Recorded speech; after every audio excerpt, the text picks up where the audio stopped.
Yeah.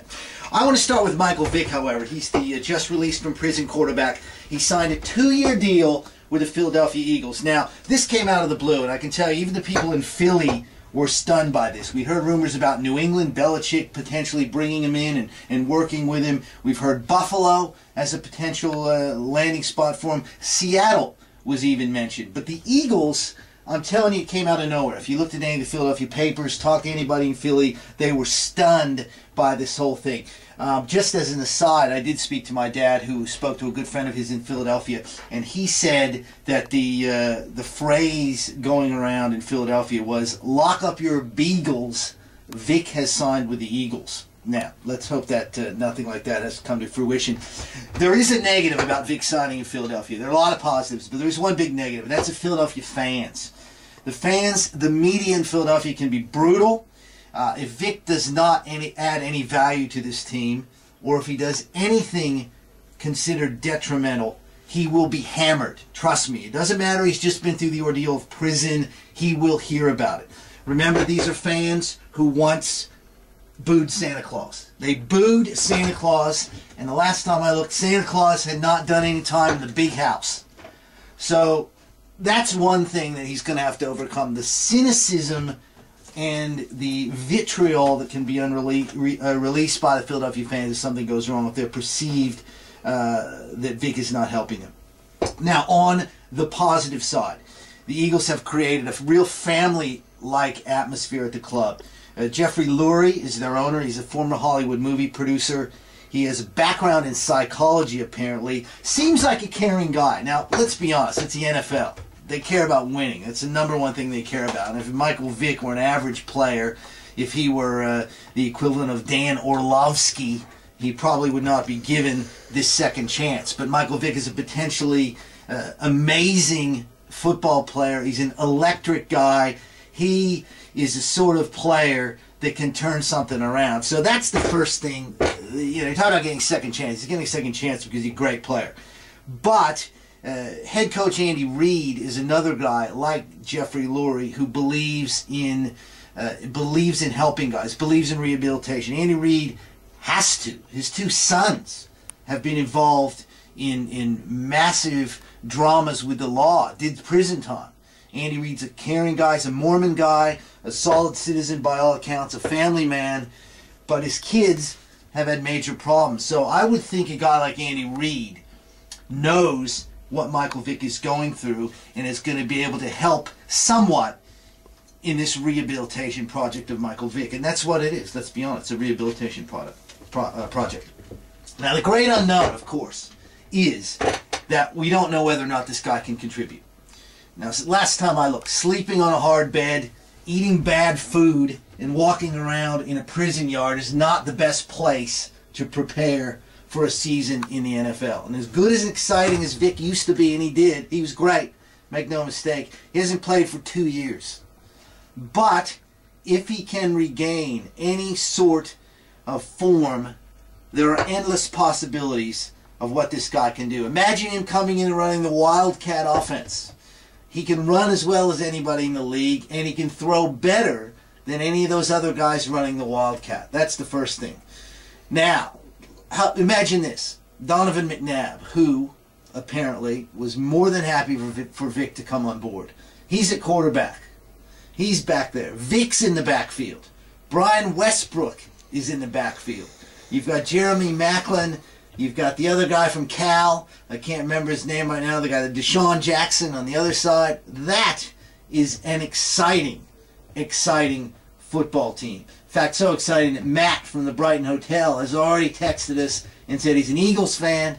He's amped about getting Michael Vick, and they're showing all the Week 1 games at the pub on September 14th. So you want to get down to the Brighton Hotel and watch that. Now, Michael Vick will not be able to play in that game. He's going to be eligible for the last 2 exhibition games, and I believe Week 6 a decision will be made.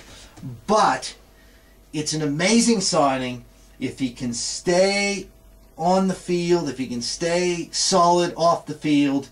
This could be a great signing for the Philadelphia Eagles. And best of all, for you Madden freaks out there, they're actually making a character of Michael Vick and racing to get him into the game, the 2010, I guess it is, Madden game. So that, when things are important, they're important. That's the one you have to keep your eye on. So we'll see how that goes, but potentially very exciting news. This guy was a sensational player, as you know. Some of you know, most of you listen to the show, involved in the dog fighting ring. Ended up doing, I want to say 23 months in prison. It may not have been that long, but he did some prison time and really will have to go out of his way to prove that he belongs. And that's the other thing. He's really going to have to believe, convince people that he is back, he's rehabilitated, he's very sorry for what he did. Now the second thing I want to talk about is this Olympic sport situation. Golf and rugby sevens. That's 7-man-a-side rugby, if you're not familiar with that. Now, first of all, this whole thing is about equality between men's and women's sports. I've got no issue with that. That's fine. That's great. That's why women's boxing has been added for 2012. So by eliminating baseball, which is purely a men's sport, and softball, purely a women's sport, the IOC sees it wants to add 2 sports that will be for both men and women, golf and rugby 7. Now, rugby sevens, interesting thing. I like rugby. Big rugby union fan. My dad played it, watched it for a long time. Watched it longer than I watched the AFL or rugby league. But rugby sevens is something completely different. First of all, it's a hybrid sport. It's a spin-off. It's not real rugby. It's like 3-on-3 basketball being added to the Olympics. It's a 2020 test cricket situation. It is not the pure version of the sport. The second thing is, it's a party sport. The rugby sevens are played in Dubai, they're played in Hong Kong, they're played in Adelaide as well, but we can just throw that one out. But they're played around the world. It's a chance for businessmen to travel, to go, have a few drinks, watch a little bit of rugby, do some networking, end of story.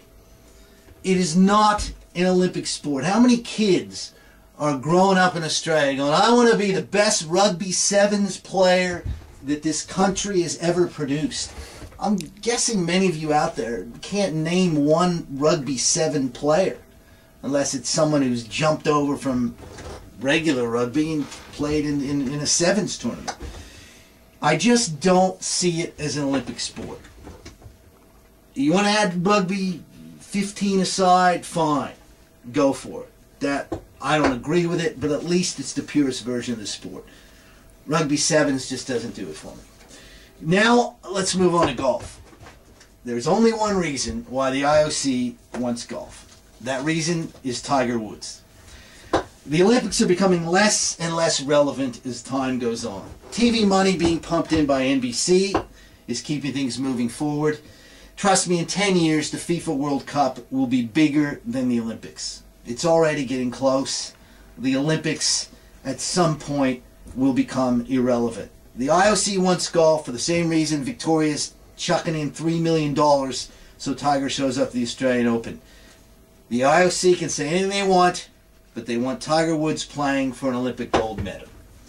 Now, personally, I think there are already too many golf tournaments in the sporting calendar. There are too many events that make millionaires out of guys who, in my opinion, for the most part, have the personality of a cardboard cutout. I like the Olympics being about sports that we don't see all the time and being about athletes we don't see all the time. Someone said can't name a handballer either. That's right, I can't. I can't name a handballer. But every 4 years, I don't mind watching the Olympics and watching a little bit of handball, seeing who the next person, next superstar on the track is going to be. I wasn't in favor of the Dream Team either, so don't text me and say, what about the Dream Team? I thought that was a bit of a joke too. Tennis in the Olympics is a joke. Golf is not an Olympic sport. It does not strike me as a sport you sit down and watch and get an Olympic experience out of. I just think it's a mistake.